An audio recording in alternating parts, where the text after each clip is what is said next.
November 4th. 4th, thank you. Okay, well, we'll see you later. Okay, and anytime, Sandra. Okay. Anytime. I am Sandra Ben-Dayan. I am here with Rachel Klinger. We are doing an interview for the San Francisco Holocaust Oral History Project. John Grant is our producer, and today is the 4th of November, 1993. Rachel, would you please introduce yourself, telling what your name was if it wasn't Klinger, and where and when you were born? My name is Rachel Klinger. My maiden name is Gelbart, daughter of my father, Raphael, my mother, Masha. Masha. And when were you born? I was born the 2nd February 1923, Where? Lask, Poland. Lask. Lask, Poland. And did you have brothers and sisters? I had 4 brothers and 2 more sisters. And what were their names? Meir, Jacob, Sucher, and Emmanuel. He just passed away a year ago, my last brother. And what about your sisters? What were their names? Eva, in Jewish Chava, and in Hindereisel, Helen. Dreisel? Hindereisel. Hindureisel. And what about you? Were you the eldest? I was the youngest, The youngest, the baby of the family. yes. And where and what kind of a town is Lask? Lask is near Luch. It's a small town. It wasn't like Luch, smaller, yeah. Was there a big Jewish population there? Yes, I presume your family was Orthodox? very much. My father used to take people every Friday night to the house, and he came from the temple, and our table was full with people, poor people. He used to say to my mother,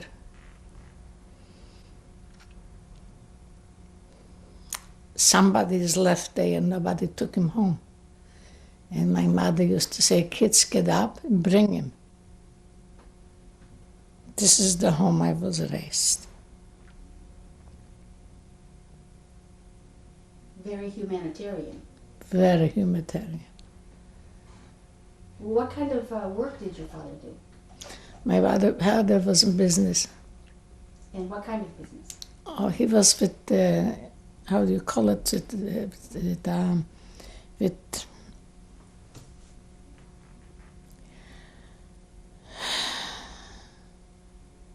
the highest, he owned, like the one he owned all the things, and my father was doing business with him. It's Asrura, Pritzer, a Puritz, with Asrurisch. His name was Schweitzer. The son from the father is now in Los Angeles. He is, I have the cards he gave me. He is the consulate from Poland. Mm-hmm. And so this business, what kind of goods was in this business? It was geese. He had a lot of lands with things like that. Geese, you say? Geese, yeah, a lot of geese, yeah. So it was In farm? Yiddish, it's geese. Farm? Like farms, yeah. And what was your father's job? Was he a sales? No. My father, he used to, they were raising a lot up there, cows and things. And my father was with that Puritz, with the Schweitzer. He was known very, in Lask. It sounds like your family must have been, fairly well-to-do. Well, we weren't the richest people, but we were well off, yeah. Your father must have got a good salary then. Well, he didn't work for somebody. He did it for him. He worked for himself. He was like an agent? Would you call it that? Yeah. An agent. Working for himself. Yes. And he would... With that Schweitzer. So I'm trying to understand. It sounds like he might have been the person who was. Well, like they were raised cows here, Yeah. you know. And my father used to sell them to big cities in those. I understand. He was the person in between the farm and the city businesses. Yeah, Okay, so yeah, I would call him an agent of the sort. whatever. Okay, and your mother, she worked at My home, mother didn't work. at home raising the She children. has, raised the kids. Right, 7 children. 7 children. One of the best mothers in my life. She was a mother. My daughter is named till 120 after my mother. My daughter Masha. Masha. See, I'm falling apart. That's I okay. just can't talk about it. That's okay. I'm all chilled. Let's wait. That's why I keep everything inside. Yeah. That's why I have high cholesterol, I have high blood pressure, and angina. Maybe it would be even helpful. In the to beginning, release I a little was hating myself. Why did I survive and they didn't? And then, like my granddaughter, for us, maybe for everything is a purpose. Maybe because they know that was a concentration camps. In the way I lost my whole family. You know, maybe it was a purpose for it. Now I'm old, I start to realize those things. But when I was young, I was mad at myself. So, I mean, just jumping way ahead. Obviously, there came a day when you were liberated from all those things. 1945. 1945. And how was that? I mean, obviously, liberation doesn't mean you're instantly okay. I was alone. I was alone. I went to this Lask city. I had no house, nothing. Nothing was left. Everything was gone. I was alone. So I went to lodge because there were 3 girls from the concentration camps and we lived together. And up there we went up to the Jewish center to find out who was alive. Everybody registered. They told me, go to up there and register. In case somebody will come, they will find your name. And I would like to know if somebody's alive. So I went every day and nobody registered. And all of a sudden I heard somebody, and I went down, a man came up. And I was a young girl. On the first floor, I looked after him. That look on him, that kindness, that beautiful, fine face. You know, I just automatically like falling in love with him. And I haven't seen him anymore. But to myself, I said, oh my God, with a man like this, I could go out. Maybe, you know, I was, like you said, you could, you know. But I didn't see him.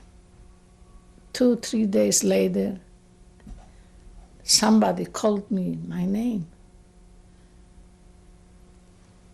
Panno Rachelu in Polish. Miss Rachel, Miss Rachel. I turned my head and I said, Sammy? He said, yes, my Sammy. I picked him up every day from the school. I used to be in Ghetto Lodge. And I wasn't a teacher, I was very young, but I went to night school to do something. And I was teaching the 4th grade. Little kids. All those kids, they went to the home anyway. And he recognized me. And he started crying, my child. And he said, I want you to come for dinner. See, about this I can talk because those are good things. And I said, I have 3 more friends. I can't come alone for dinner. He said, it's fine. I'm going to pick you all 4 up. I came into that house. I have had little short hair because the Germans, in the concentration camp, this was in Auschwitz, they took off all my hair.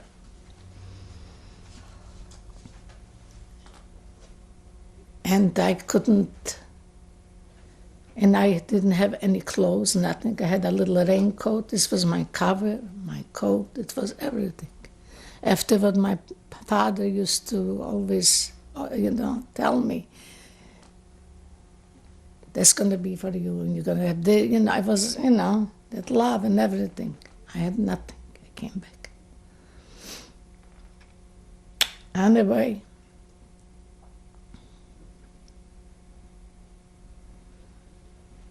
Do you remember Sammy's last name? oh yeah, Sammy, I have a picture from his father.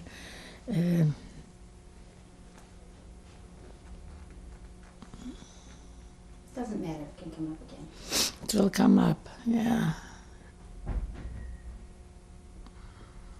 So you told him that you had 3 So we came in, and I came in. I was shocked. The table was full with delicious food, drinks, and everything. And he started screaming but he used to live with people. He started screaming. He said, "Do I have a guest today? Do I have a guest today?" She used to teach my boy. And here comes in, who comes in? He introduced me to that friend. It was my husband, but I saw him going up to if it's meant to be. Isn't that an And amazing- another lady from Warsaw. And I, to myself, I said, uh-oh, now I know where he is, I figured I just fall in love with him, just seeing him. And it went by a few days, and he says, I came again, and that Supraski was his name, Sam's father, Leon Supraski. And he said, and the lady from Warsaw, she says, Rachelka, dawal się do Supraskiego. Why don't you go out with that I said, no Supraski, Klinger. So she says to me, Klinger, he has a girlfriend in Warsaw. The minute I heard this, I stayed away. A few weeks later, I found out my brother is alive. 3 months after the war. How'd you find that out? How did I find out? My sister, she was my girlfriend in Poland, in Lask. And she came with a friend, but he died already in England, from our city. And they came to the room where I used to live with my friends. And they said, you are going back to Lask. I said, what do you mean I go? So in the way he said that to me, he says, what shall I tell you, that your brother is alive? And right away,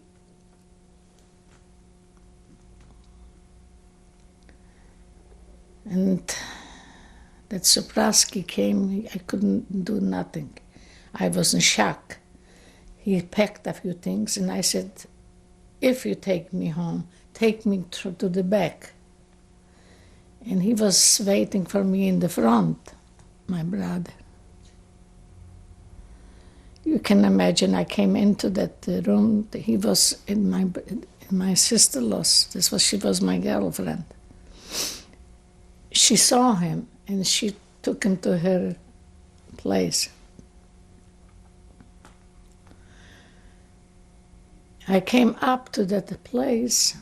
There were 2 other men in those stripes. And I started screaming, this isn't my brother. And they said, no, just relax. Your brother is waiting for you in the front. And here comes in my brother, Which brother was this? Gelbart, Emmanuel Gelbart.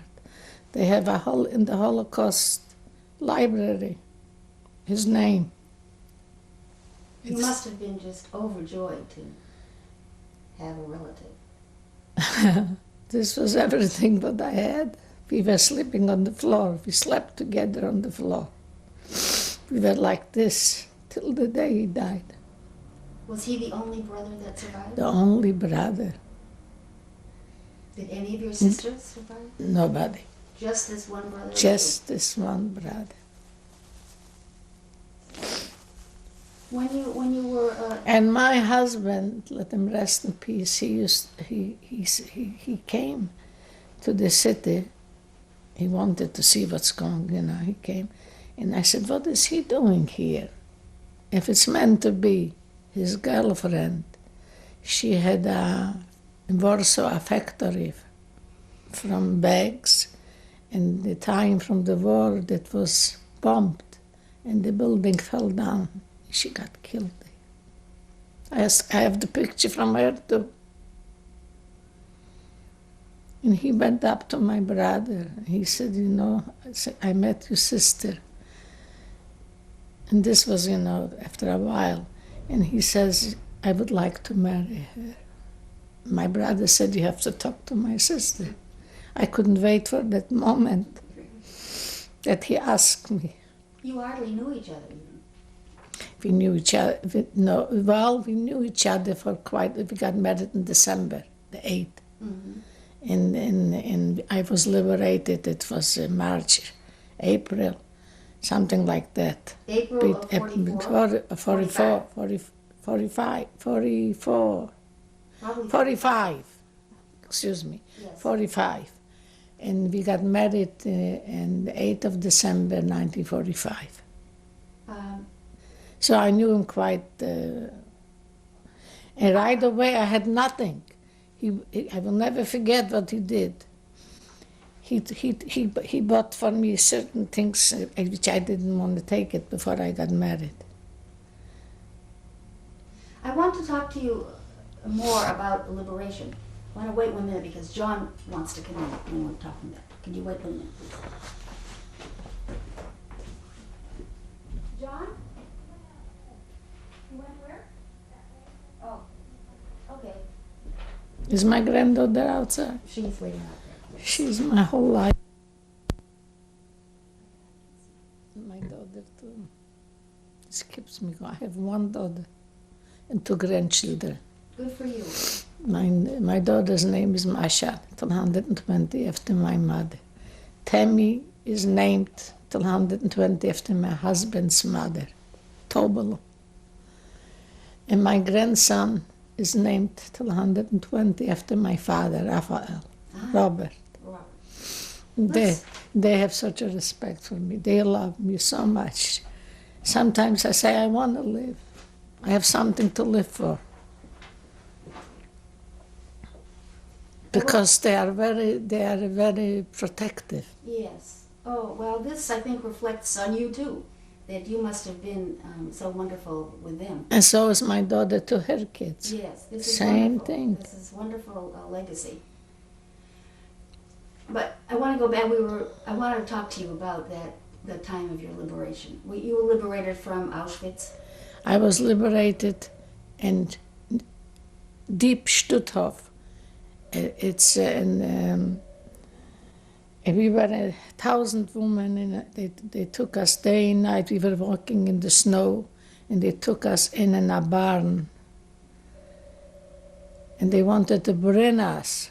They said it came in that Sturmführer, the big shots. He said, I'm sorry, it's a sickness. We have to burn that place. I was laying, I couldn't get up. I was like a finger thin. I couldn't walk at all. And Were you sick too? Very sick. With what? I don't know, typhus or something. It was terrible. Everybody was sick.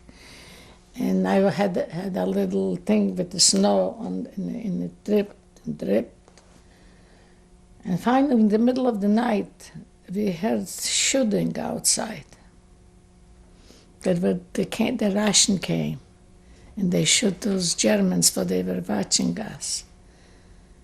And I couldn't get up. I was crawling because I couldn't get up straight. I was so thin, full with lice.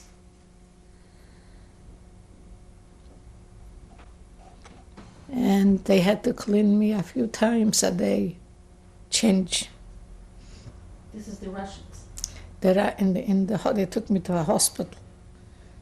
Did you understand then that you were liberated? Yeah, I knew that I'm liberated, yes, I knew. And I wanted to go home. So I was stopped in Poznan. It was I had the prepustka from the Russian. I still have it.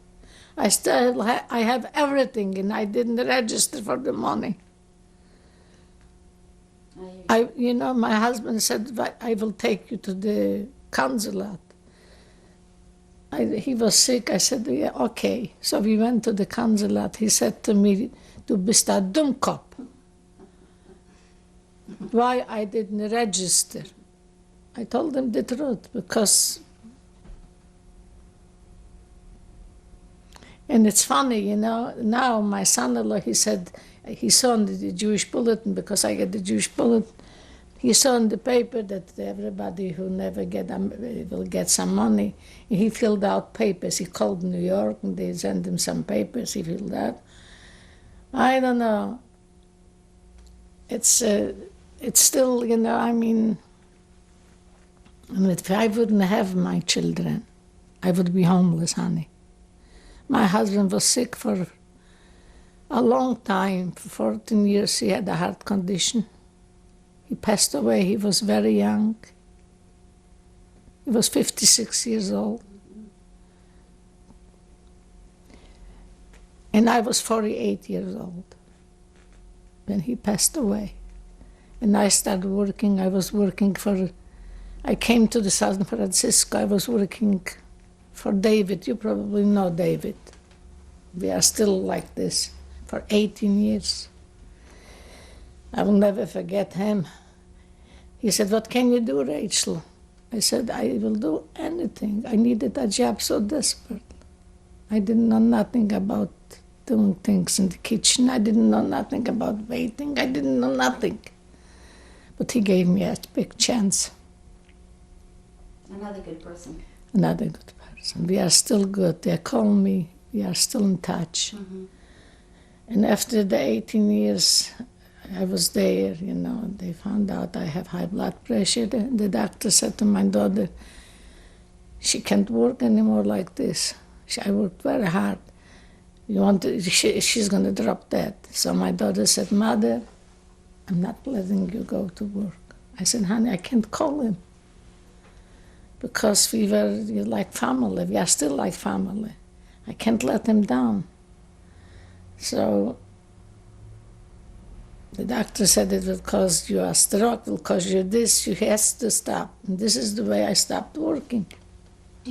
Are these And if I wouldn't have my kids, but they help me now, I would be homeless, honey. I'm saying the I truth. believe you. Because I was very young, I lost my husband. I had to do everything by myself. I used to live in San Francisco. It was a little easier for me because the rent was, I lived on low rent, They couldn't raise me too much. And now, since I moved to Walnut Creek, because my kids, they said, my brother passed away, you have nobody. We're not going to let you be alone in San Francisco. You have to be near us. My daughter lives 15 minutes from my place, and my granddaughter 5 minutes from my place. Mm-hmm. So just knowing I have the kids there. Do you feel like some of or all of your physical problems are related to the... Yes. You do? Oh, sure. Sure. I was strong, young.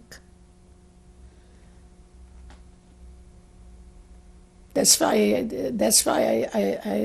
I went through the whole thing. You know, when I was freed, I was like a finger. I told you I couldn't walk. I couldn't stand up straight. Do you know how much you weighed then? I didn't go on a scale. Who knew a scale? Who knew something? Can you remember how you felt when the Russians came? Nothing. You were numb. I was numb. I didn't feel anything. I started feeling when I saw my brother.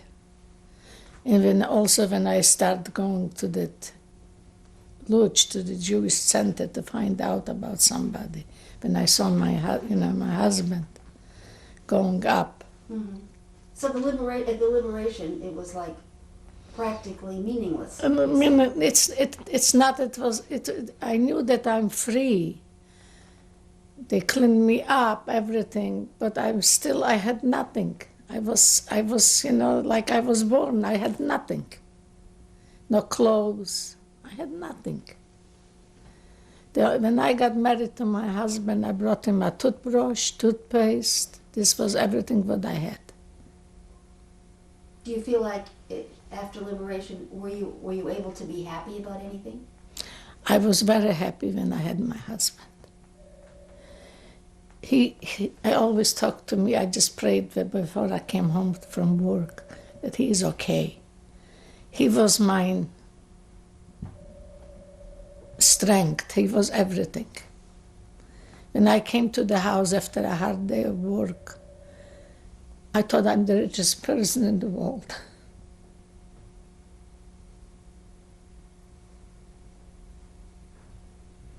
So after those experiences, you couldn't count on the securities of life that other people count on. No, I never did. I never did. I always did on my own. And even now, my daughter does it with her whole heart.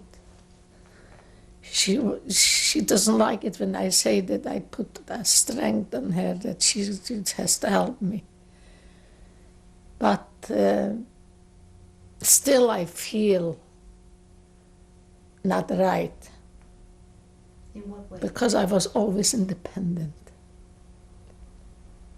I mean, up to the time of the camps, you were independent. I was all the time I was independent.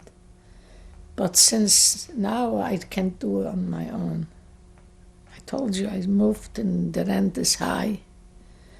And a person in my place would go for a low apartment or But I'm not used to those things. How old were you when, let's see, you were born in 1923. 23.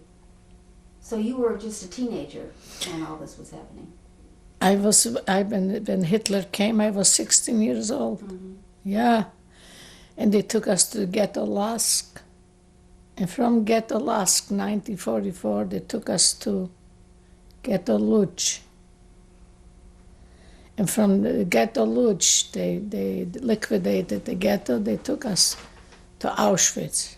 My number was 88462. That time they didn't. My brother has the number here. That time I had it like a dog. A dog tag. A dog tag. And also in here the dress was all torn. And in here they put this was my number. And I still have that number because the Russian gave me in Torun. I wanted to go back to Poland. I wanted to go back to see if somebody's alive to our city. But I didn't have no money, nothing. So they gave me a little prepustka, a little thing. Like a pass? Like a little pass. I still have it at home, the Russian. And on the open, we didn't go on a regular train, but on a train, open train. Like a boxcar? Yeah, like they put things, they did it like a delivery. And we had to stop on this station. I went to another train. Finally, I was in our city. Did you have hopes that a lot of your family might be alive? Well, I just prayed. I hope that somebody will be alive, but I didn't know in the beginning on that it's going to be a disaster like this. When they told us it's going to be like this, nobody could believe it. My sister had 2 kids. My other sister had 2 kids, and my oldest brother had 2 kids. 6 grandchildren we had at home. Now, all these many years later, how do you think that your life is different from other people's, say, other people's in the United States, having been through the Holocaust? Well, to tell you the truth, my life now is because of my kids. My heart is torn in pieces. But the outside, it's like a clown. I'm laughing outside. And I tried not to show. I'm very private. I dress for my kids. If it wouldn't be for my kids, I would stay in bed and this is it. Like you would feel very depressed. Some days very depressed. Thinking what I lost. And I just I lost all the people that I loved. And then I had the most wonderful man. I lost him already. It's already 22 years. I'm alone. I couldn't remarry. I had chances because nobody was good enough for me. And last year I lost my only one brother. So I'm the only one left from the whole family.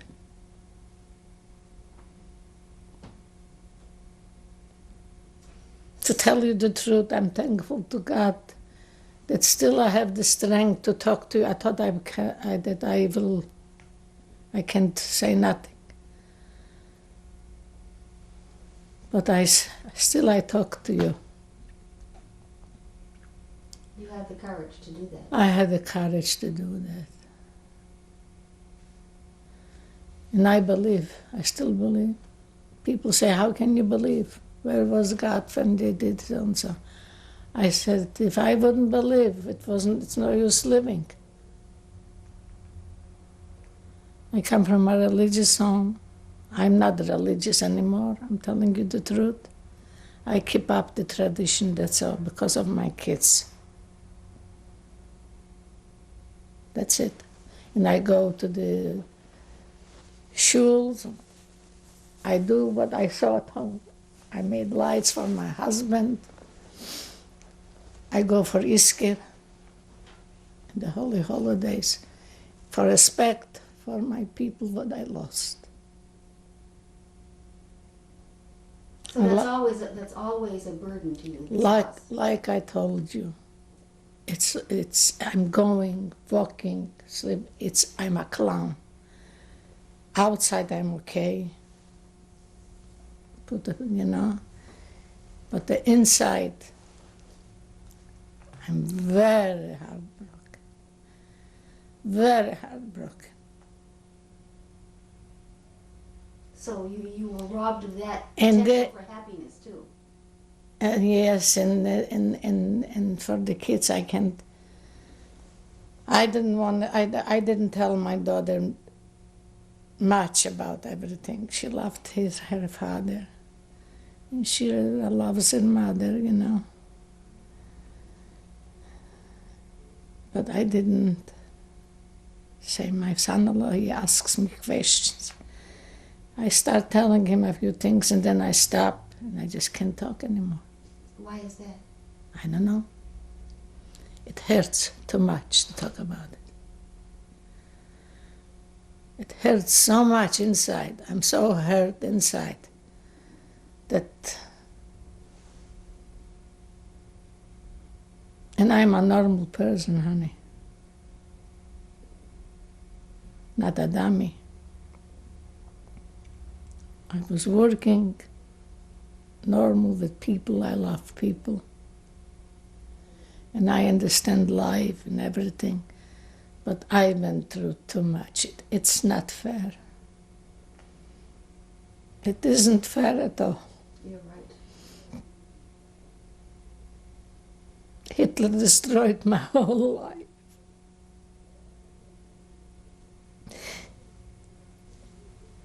I can do this for my kids. I don't want them to see me crying. It's okay. We can stop for a minute. Would you like a glass of water? Yes, please.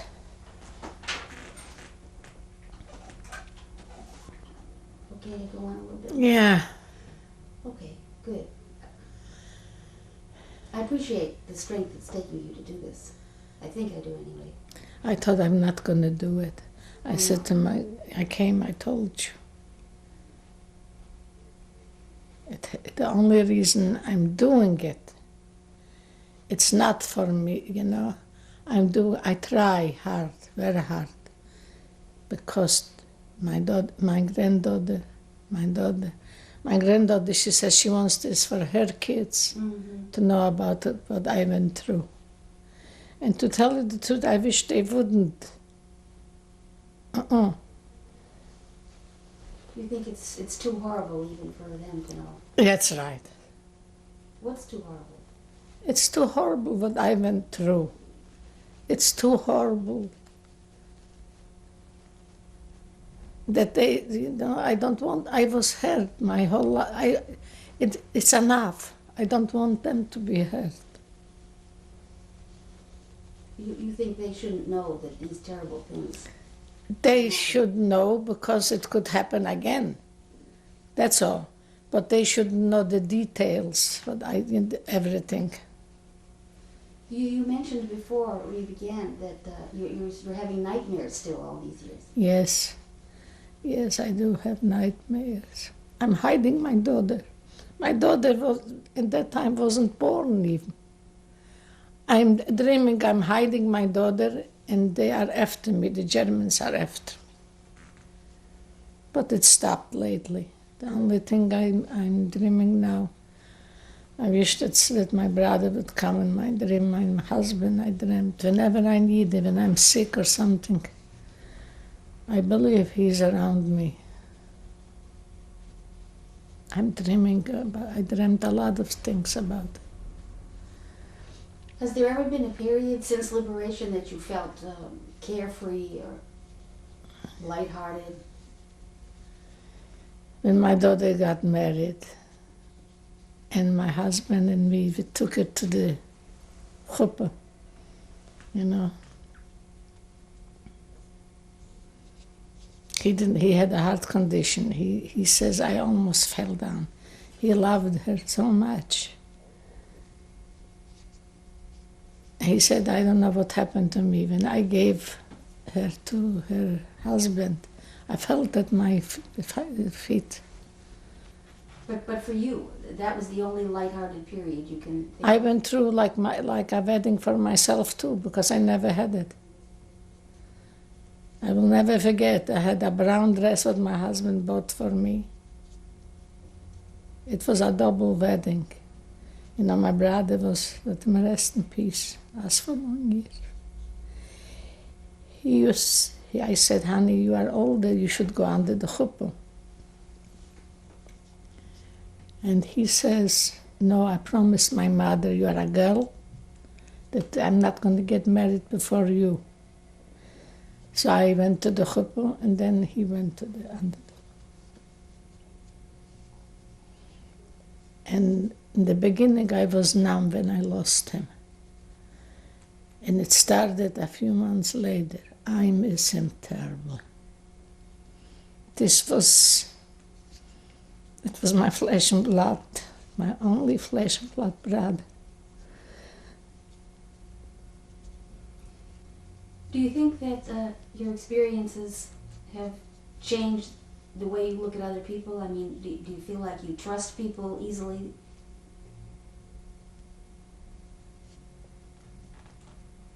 I trust people, but not that you can trust everybody. I have something about me. I know whom to trust. Was this a sense you think you honed during the war when you had to be very careful? Well, I was a young girl. I don't remember about the kind of how I was thinking about those things. I was young, full with life, you know. I didn't even date that time because in Poland we didn't date so early like in here. You see kids having kids. Mm. And this didn't happen in Poland anyway. So it's just that I love people. I still love people. But I wouldn't go back to Poland. Some people, they go. Like my kids, they want to see their roots. I couldn't, because every stone there is with our blood. Just remembering me, when they threw me into to go to Auschwitz, and they were shooting, who didn't go so fast. And I was with one brother, not the one that survived, with another brother. This is from Ghetto Luch. They took him left, and they took me right. They took him right to the oven. This is it. How have you managed to cope with all these memories all these years? I don't know, honey. I'm asking myself the same. I believe in something in the strength.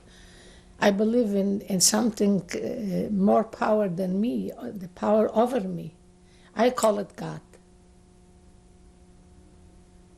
I believe that it's something more than... Who am I? Nothing. With one shot, I'm down. That's it.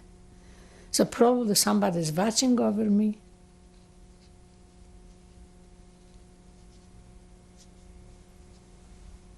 Maybe in the way I was raised, I don't know. I had a wonderful foundation. My foundation, I couldn't ask for better. And this probably stays with me too. It means a lot in the way you are brought up in the house, full with love. Like my daughter said, I will never forget, she used to say, you know, the father was sick, I was working. She always used to say, one thing I know, that nobody will marry me for my money because I don't have it. That's what she used to say. But what I have, she said, nobody has. So they asked her, what do you have? She used to say, my warm home. I don't have a house. I have a warm home. I can bring my friends to my house, to the home, and they are welcomed, which is true. I have one daughter, but I had always kids around. Until now, they remember. Till now, they respect me. So what would you say are the things from your childhood that gave you the strength to live through those things? Yes. Go on. What do you think? That love from my parents, the love from the whole family. We were very close family. Very close, very attached to each other. It's not like, you know, when I see things in here, I don't understand. I can't understand a sister, a brother, they don't talk to each other. They, you know, when the father dies, they are fighting for the money. To me, this is strange. And I'm sorry, I don't mean to put down, because I love this country, you know.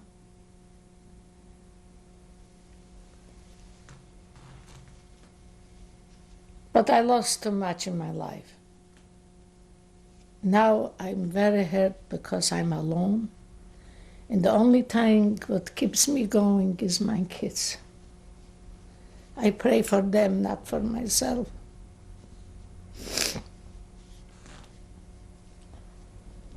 What else can I tell you?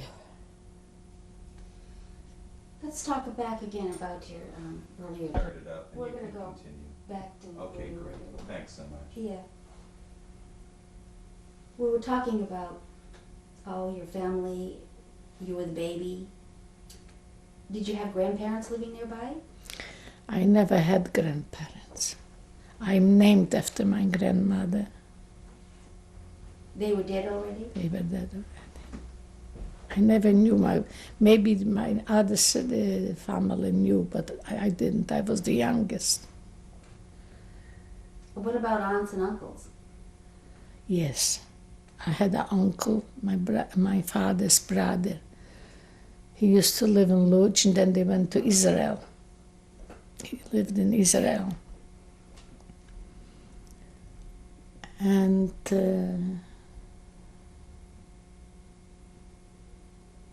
this was before the war. After the war, I had cousins, which I lost them all already too. One in Canada, one in Israel. I lost my cousins. At least came a holiday, I had somebody, I could call somebody to wish a Happy New Year or something. They called me.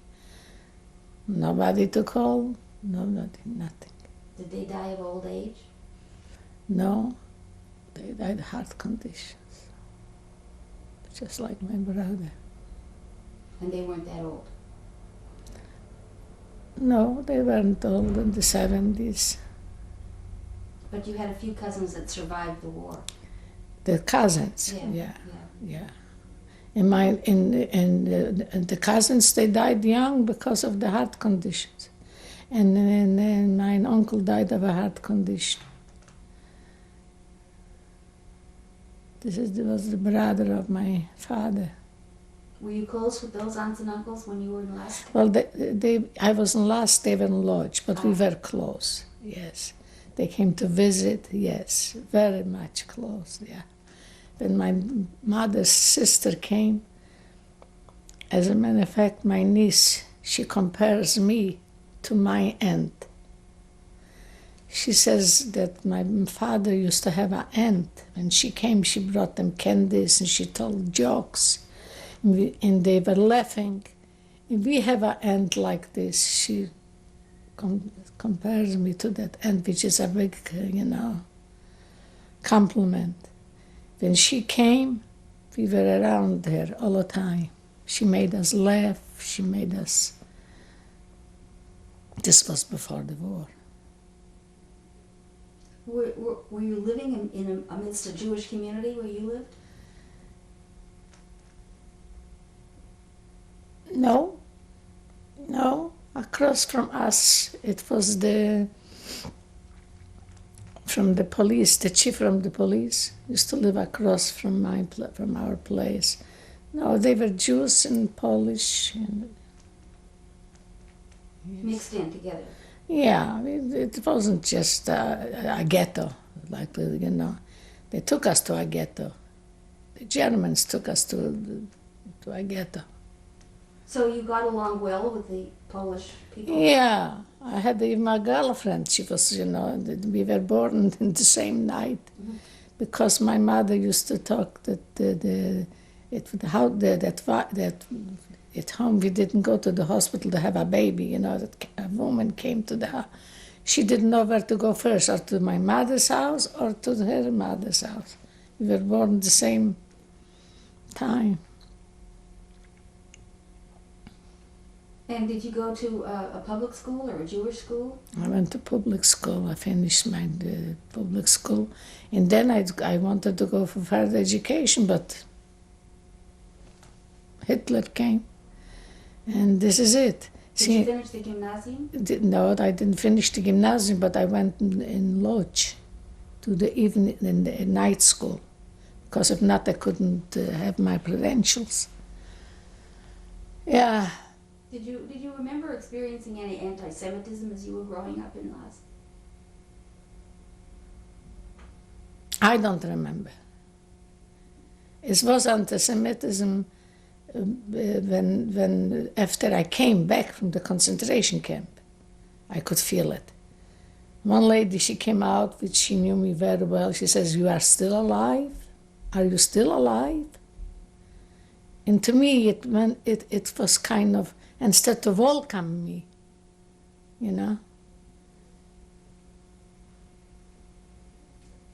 I guess you spoke both Polish and Yiddish? I speak very well Polish, And Yiddish.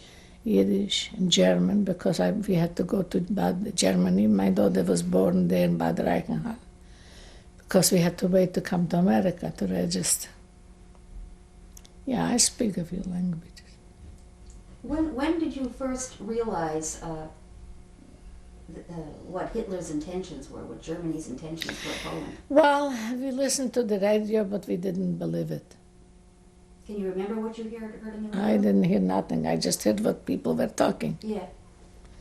It's going to be a war, Hitler.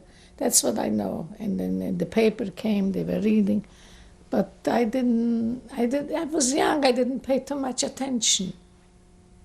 Were you aware that a lot of the hatred was focused on the Jews? No, I didn't know that.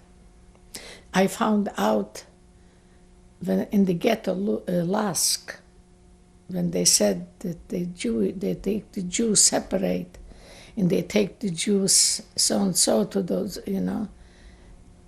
But who would believe that?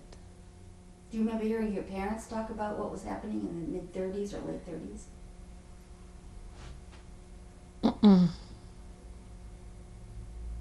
When was the first that you were aware that something terrible In the was happening? ghetto lodge, in the ghetto Lask.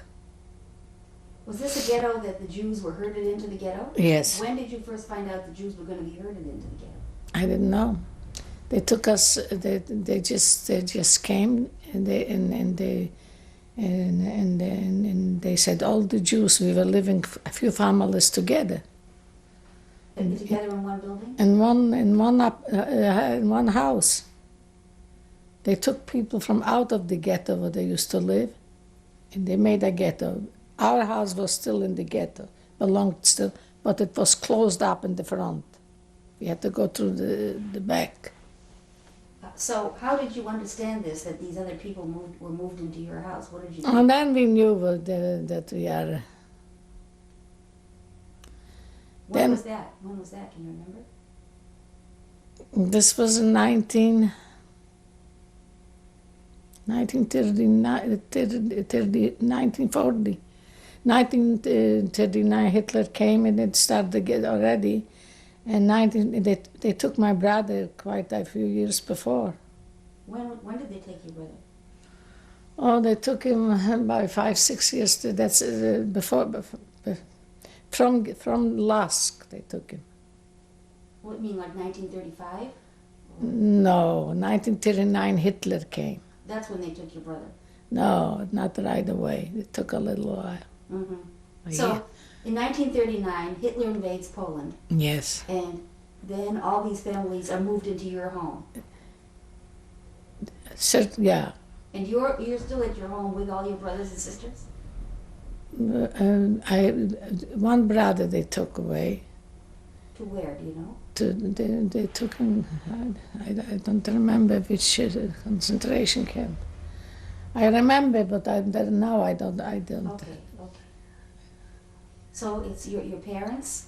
Is your father at... They took us from Lask in a church to a church, Mm-hmm. and they right, left, right. Anyway, I was with two brothers, You were sent off with two brothers. to the ghetto lodge. I can't talk anymore, honey. Let's stop there. Let's stop there. I just can't talk anymore. No.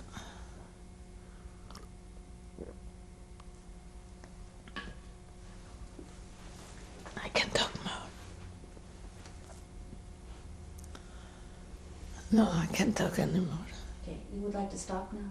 Or do you want to wait and see if you feel better? No, I just don't feel too good. I want to go. Okay, I'll tell you.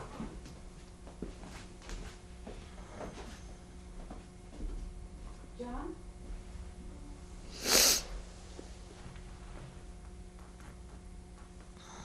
Has he run out? Oh, okay. John? Can't talk anymore. That's okay, that's okay.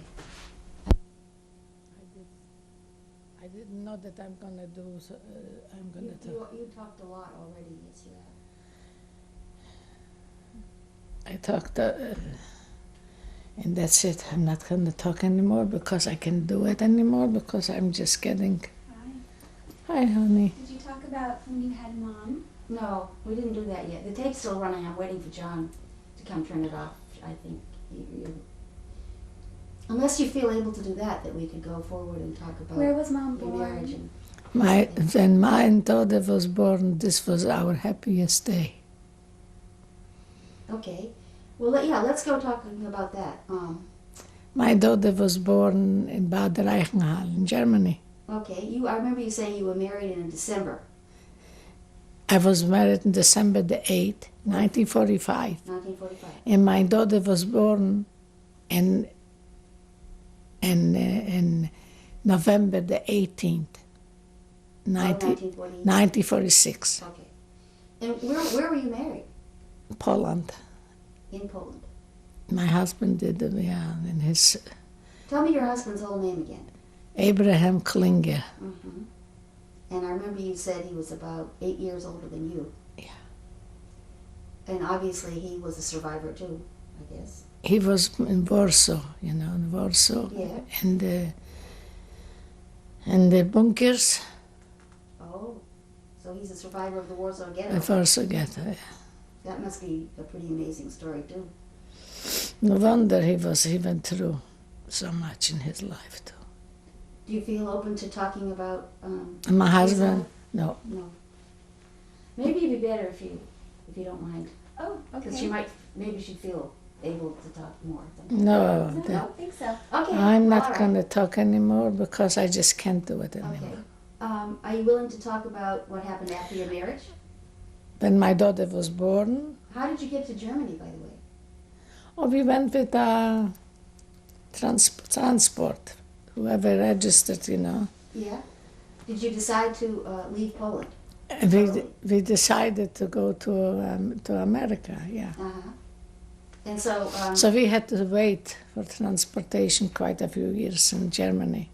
It was under the American, it wasn't a concentration camp, it was a camp. yeah, But like a refugee camp. yeah, refugee camp, yeah. And we had my daughter was born in November the 18th, 1946. And my husband came from the hospital. He came to the hospital and he came into my room and he said, "Do we have a princess?" You can imagine, a child is born, how can she be a princess? How the baby say, look. I said, I'm so happy that he's happy, especially a girl. And he was just, well, she will tell you. She still suffers. She still talks. I look like my daddy, and can tell I might like my daddy constantly. She was so attached to her father. Very much. Very much. Very attached. Like she told my granddaughter once in the car, I was shocked. She said, I didn't have a father. I had a daddy. She loved her father, and he always used to say, I will cut off my hands for her. Were any of his relatives left? He had nobody. Nobody. He had a cousin, and he passed away too. He had nobody. I had a brother. He had nobody. What was life like for you in this refugee camp? I had a beautiful child. I had my daughter. I had a wonderful husband. We had one little room. But I didn't think much. I was still young, I didn't think much about, I didn't think much about how it was, how it is, You were able to, for the time being, let your memories go. Well, they were always there, but it wasn't like when I lost, you know. See, like I married to a man.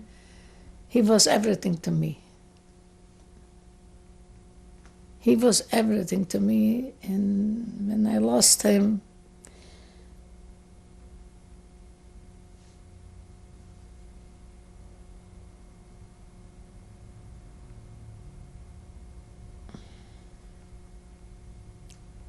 I can't describe the feeling. When I lost him, it's like a half of me is going.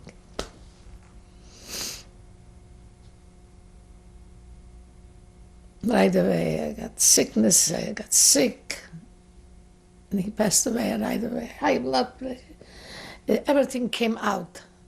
The doctor said this is building already a long time, but when it happened, everything fell apart. fell apart. Nothing mattered to me until now. No material things, nothing. I do it because this is my grandson gave me.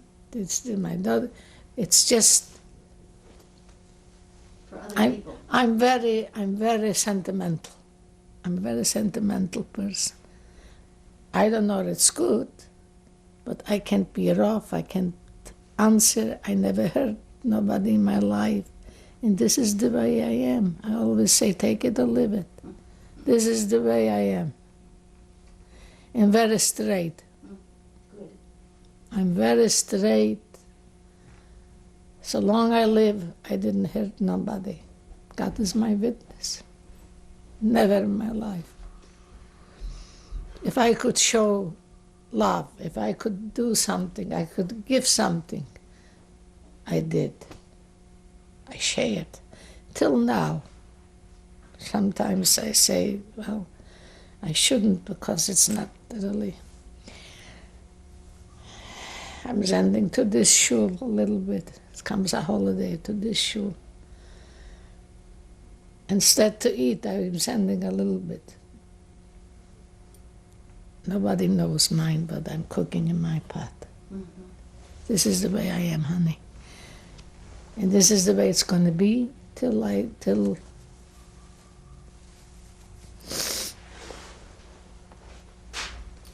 Had you regained your health after the war? I mean, until your husband's death, did you get your health back, you think? Well, I'm on medications. But I mean, in that period from 45 until your husband died, did you feel like you got your health back, you gained weight back, you... Well, yeah, I worked. I had to work. I had to support myself. Did you have any health problems? See, I didn't have a man in the house to support me. I had to do it myself. I managed beautiful. I raised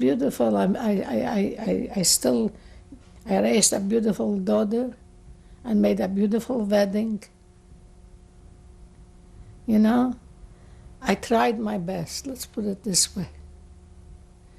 And then when my husband passed away a year later, they told me you can be alone in the house. I sold my home for $35,000. It was sold for so much. You think I'm going to cry over it? I have some more important things to cry over. The thing is that to me is not everything, but to me is a good word. Mm-hmm. I still want it. I still, when I'm with my daughter, I feel good. I forget about all my troubles. When I'm with my kids, I forget. I made them laugh even. They're repeating sometimes my language is not so perfect. They don't laugh at me. It's just that they have pleasure. They. This is wonderful.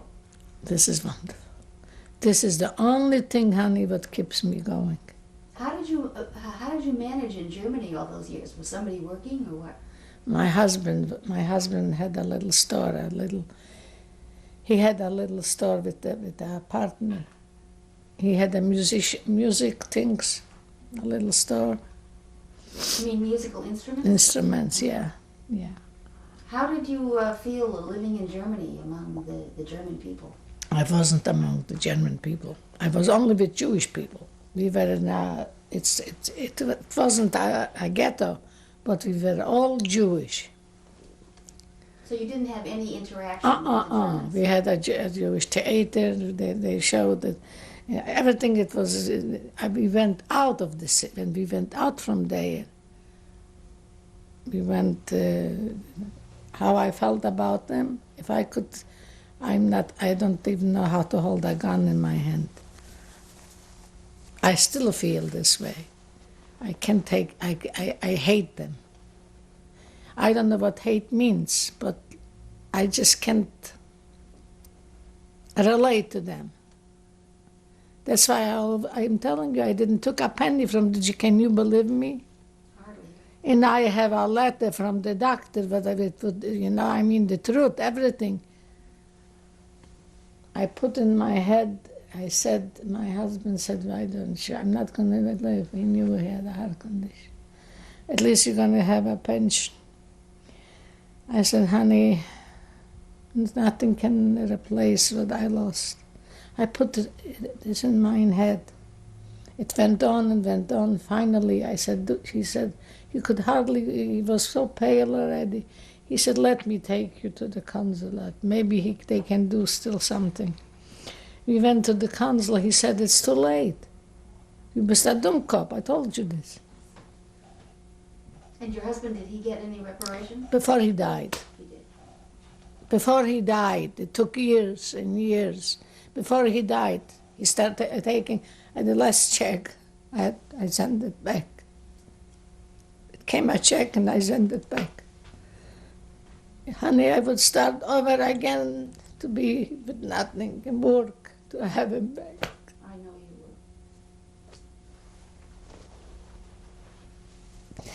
would. I feel so, I'm not low, honey. I come from a good family, I have good everything. It's just me. I feel kind of like very low. I'm walking like I was working, I don't know, since I started.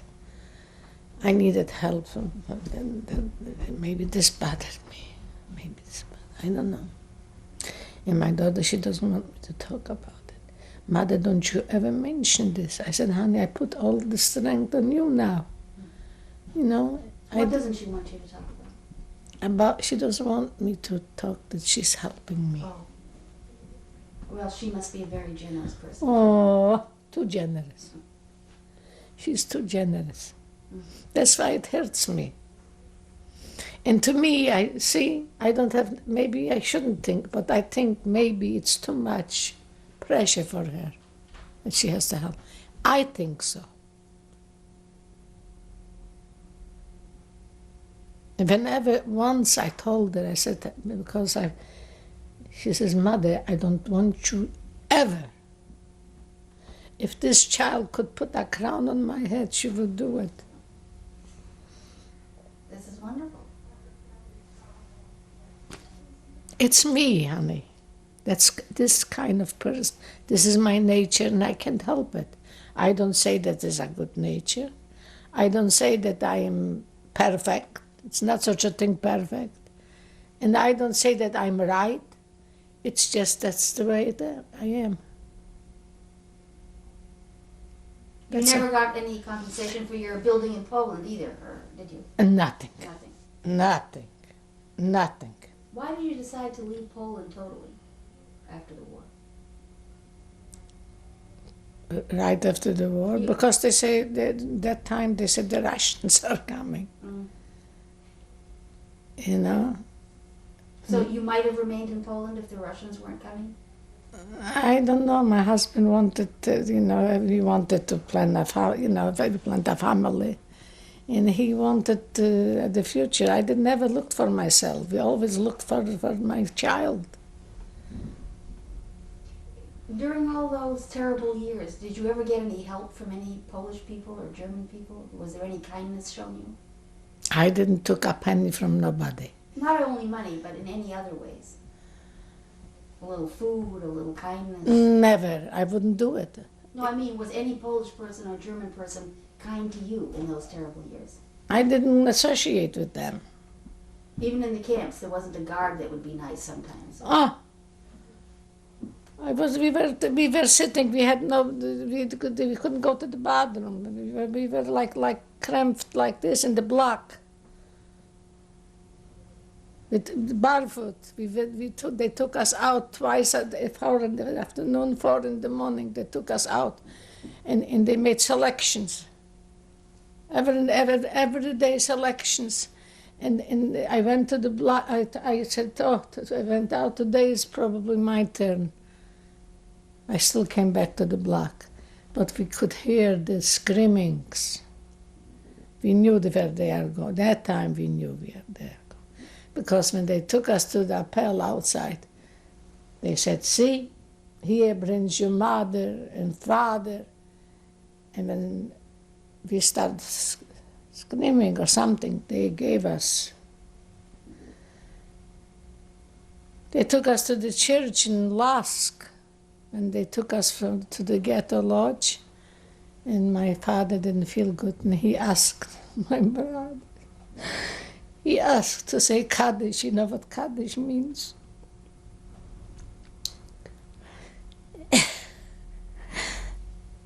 I said, Dad, everything's going to be okay. He didn't feel good. And it was a pail of water outside by the door. I wanted to bring him a little bit of water. And they took, the Germans, they took the whole pail with the water and they knocked my head off. I'll never forget that moment. I didn't see my father at all. When I came back, the Polacks, they told me, I don't know if it's true, but they told me that they shot my father in front of the church. That's what they told me. I don't know. One thing I know, they took all my family.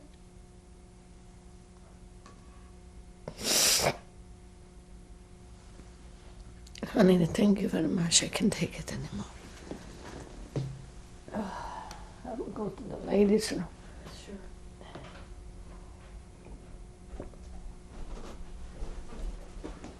I was very young. And so you always felt I said to myself, when I'm going to come home, you're talking about religious, we can't eat any ham, any, chazer. I said, when I will come home, I will hang up a whole ham and I will cut it and eat. I was so hungry, after this, but I never did. I was just talking. Did you mean also that you were angry about the Jewish laws and then what had happened to you? No. It wasn't a Jewish law. Look at what Hitler did to the best people. No, I mean about Hitler oh, and ham oh. against the Jewish dietary laws. Well, because I was hungry. Uh-huh. Hunger, will do anything. So you dreamed of this enormous Like food. dreaming, yeah. But I still don't eat chazer. Mm-hmm. You know what I mean? So through all those days, you still maintained your... Everybody's asking me, how can you believe still? That's I believe, because if I wouldn't believe, I could never live with myself. If I will give up this, and I will give up love, and so it's nothing left. Anyway, it's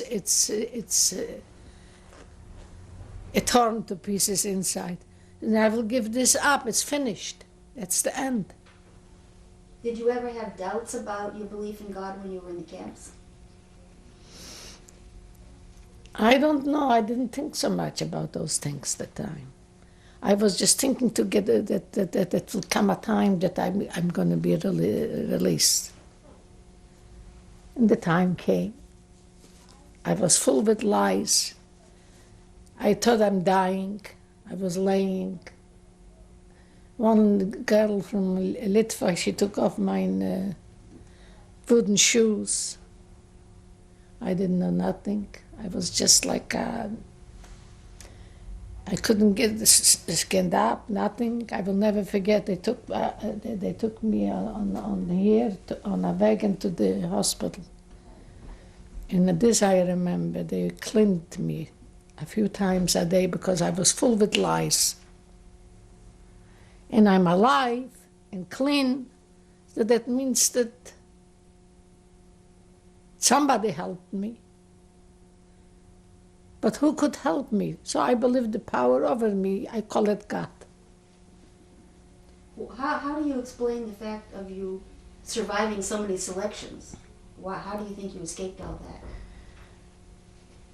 I don't know. Maybe I was, I don't know. I don't know how you call it, smart, intelligent. I found a piece of paper. I was with barefoot. I put it around, I was cold, around my foot. With no food. You know, we went for that little soup. They throw us and we lost that little soup. I said, I'm not going to eat either. That's why I became like this. You decided not to eat. I decided not to even to go for that little soup. Because they gave you that little water, and until you came there, he gave you a push with it, you fell down, everything good. This was in Stutthof. They took us from Auschwitz to Stutthof. We walked day and night in the snow. Two of my friends, two sisters, they couldn't walk so fast, they shot. Whoever fell down, couldn't get up, they shot, and I had to see everything. So that means I'm a strong human being. And who gives me the strength? I'm asking you. I don't know. See, you don't have any answer. And the only answer that I can give you is the power over me. So, what are you saying about how you managed to survive so many selections? You said there were many of them. I survived. Did you look healthy? I looked very healthy, young and healthy. Oh yes. My mother, she fed us very good. And after, until now, in the way I keep up, a clean apartment. The only thing what I'm hurting a little bit, it's me, that I have to take some from my daughter.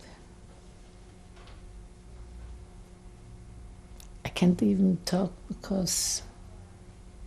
Your daughter helps support you? Yes, Okay.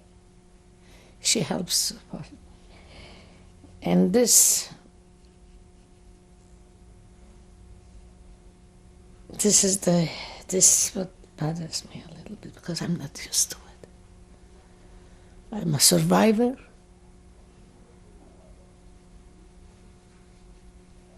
Independent.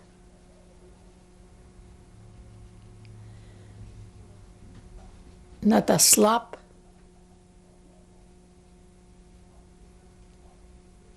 Not talking any nonsense. Helping as much as I can. That's normal to me. I used to go to old age home when I was in San Francisco. And just seeing those things that I saw there, I cried and I came home, but on my pillow. Even till today, talking about my husband, I don't talk to nobody. People think maybe you didn't love him. Some people, they scream, they cry. I can't. I go to the cemetery, I want privacy with him. Even my daughter brings me, I said, honey, you go to the car. I'll be there pretty soon. I like to be alone with him. In the beginning, I felt very released. I was laying, it was so peaceful. But and now I get a little bit mad. that it's nothing there. He's already, for so long, he had no life at all. He didn't see the grandchildren, which he would, you know what I mean. Yes, he would be so joyful. It would be so joyful for him. He loved his daughter so much, and especially the kids. When she came, he went to pick her up. She was a little tiny. He picked her up in the rain, no shine. She was prepared already. With Zaida, she called him the Zaida. And the Zaida brought her. The minute she walked into the house, he says, "See, I told you, she looks already better. I didn't give her anything yet." You mean for Tammy? Tammy. So he did see Tammy. He saw Tammy, yeah. Tammy is named till 120 after his mother. So how old was Tammy when he died? Tammy was 4 years, I think, by 4 or 5, something like that, 4 or 5. This she has to, I don't. Well, more or less. Yeah, That's okay. More or less. yeah, she remembers. She didn't miss one evening where they prayed for him, not to stay and look in. She didn't know how to pray, but she looked in the thing. And was your grandson born then too? He was 6 months old. I see. Yeah. Well, so But he- luckily he did get to see the birth of the children. He used to say to my daughter, he said, "Now I can go already." He was very sick man. "I have a replacement already. I have a boy." This is the way he said. How did you do when you first came to the United States? How was that for you? Finally, I suppose, after years in Germany. How many years in Germany? Well, it was the UNRWA, you know, it was a kitchen, and they gave you clothing, the Jewish people. And under the American, it wasn't bad. And then you know, my husband, later on, he had a little store with, it was okay. We weren't millionaires, you know, we didn't come with a lot of money, but What kind of store was it? it was from The same musical instrument? That's what he was doing in Germany. Germany, And yeah. then he came here and did the same things? No. When we came here. He didn't do this. He was working for the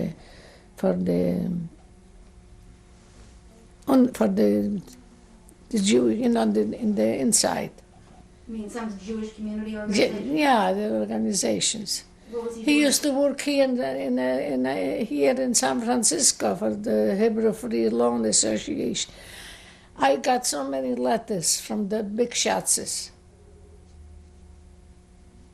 So, He wasn't the ordinary person, honey. Very giving, very lovable. And I lost it. You know, I don't know. The whole life is a gamble. I don't know how you call it. Well, thanks God for my kids. I can't even, I'm afraid to complain about it. you have a right to complain.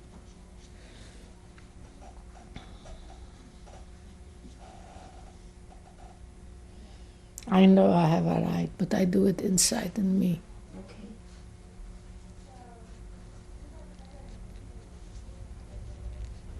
Was your husband sick with his heart condition from early on? We came to America.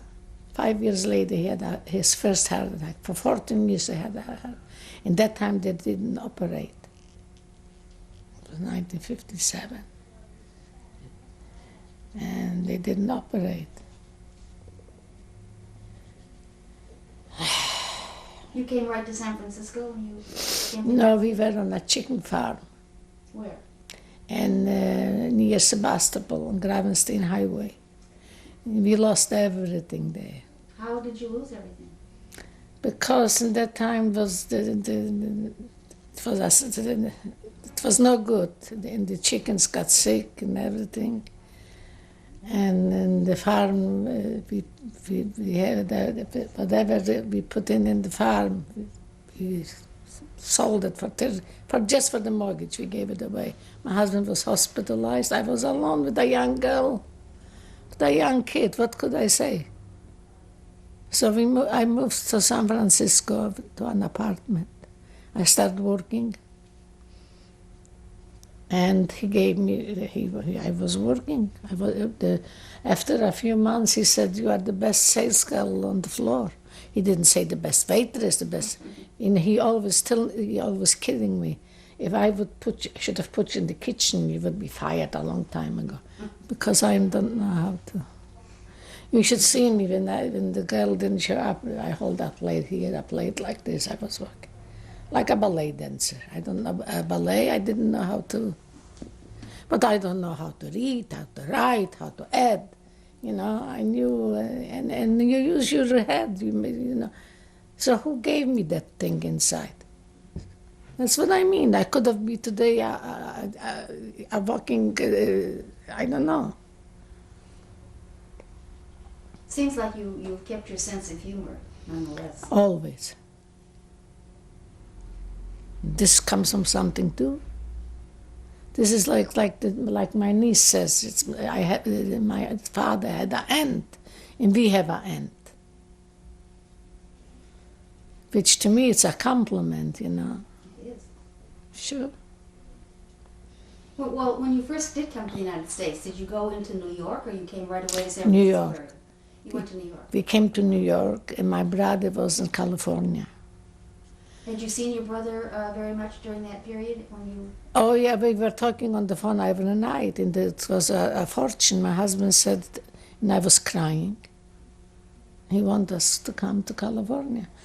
He said, "Well, I can see what's going on. You know, I was working. He was working, and my daughter, she went to the kindergarten. You know, she didn't know how to speak English. She spoke German.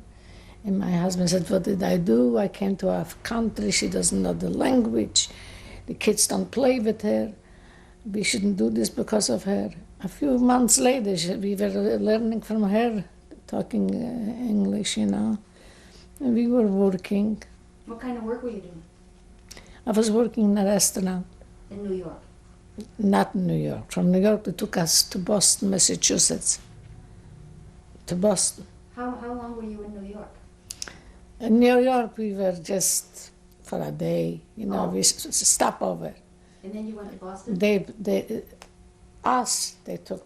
took all one family somewhere else. You know, they divide the family, you know. And we came to Boston, Massachusetts, and we were living with a lady, an older lady, Mrs. Oleski, I remember. What part of Boston do you remember? Dorchester, I think. Yeah, Dorchester. It was a Jewish area, yeah. And so you were working in a restaurant, and what was your husband? And my husband was working in a factory from clothing. And did you speak any English before you left Germany? I didn't know what means sit down. If you would tell me sit down, I didn't know what's going on. But in the restaurant, I started, you know, I love people, and everybody stopped me. I was young and different, you know. Were you in a Jewish restaurant working? Yes. Mr. Green. His name was Mr. Green. My daughter says, "You have a memory?" And so did you settle in your own apartment? And it's funny, we went in, we went off from the ship Thursday, September the 5th, we arrived to New York. We went to a restaurant, we asked where is a restaurant, we want to eat something. They told us it's a Jewish restaurant, and we went out and we were sitting, and I said to my husband, "You know, honey, I'm going to work here." He said, "But you don't know even what." I came home, I said to the lady, "How do you say how much they're going to pay me?" You know, I said it in Yiddish. And she says, "How much?" I came, I said, "How much?" And that manager, he started laughing. He was cracking up. He said, "She doesn't know one word in English, but how much she knows." Didn't they speak Yiddish too? Yes. So did you eventually get your own apartment? No, no. We stayed with that lady till we came to California. We left to California. We were working, both of us. How long were you with that lady in Boston? Oh, for a year. For a year, yeah. And then you came to join your brother. Yes. Right after a few years, my husband, he said he can't breathe. He had chest pain. And I got a telephone from Valour in the Kaiser Hospital. They put him to bed. They called me had a heart attack. So even though you knew he had... He was out and in the hospital for all the years. I had to push my and start working, you know. I mean, this kind of work. A man came from our city. He used to deliver chickens to David. He said, if your mother would be alive from our city, she would die anyway, the way you were working hard. I said, what's the matter with you? We are in America. It's my bread and butter. It's a clean dollar.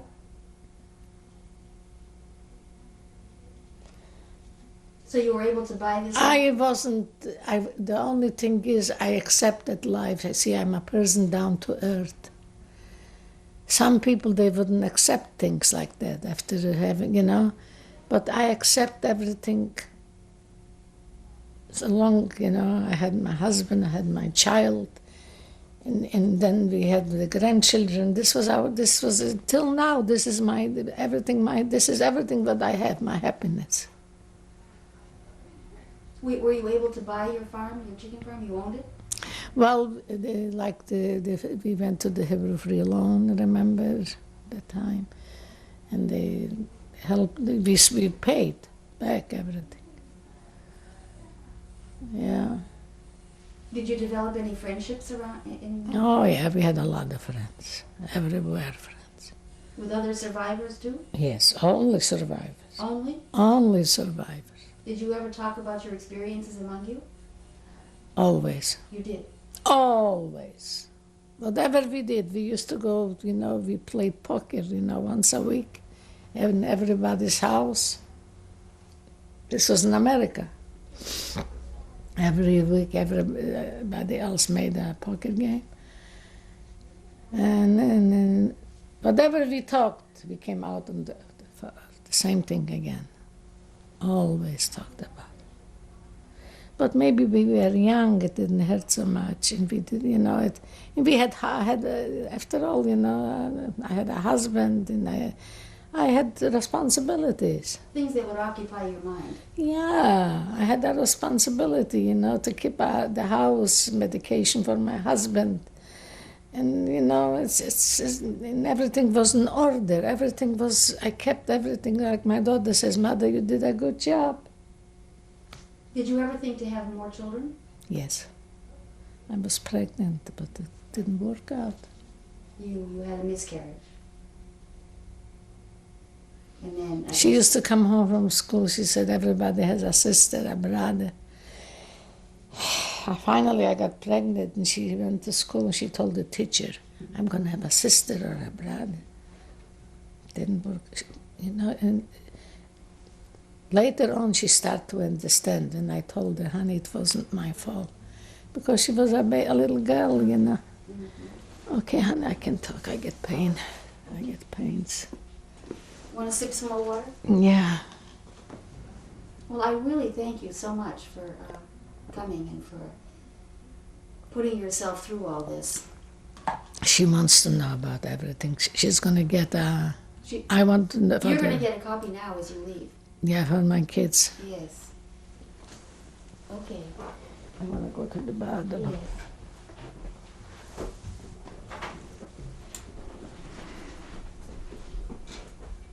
Okay, it was nice meeting you. Nice to meet you. Thanks so much. Yeah, go ahead to the bathroom.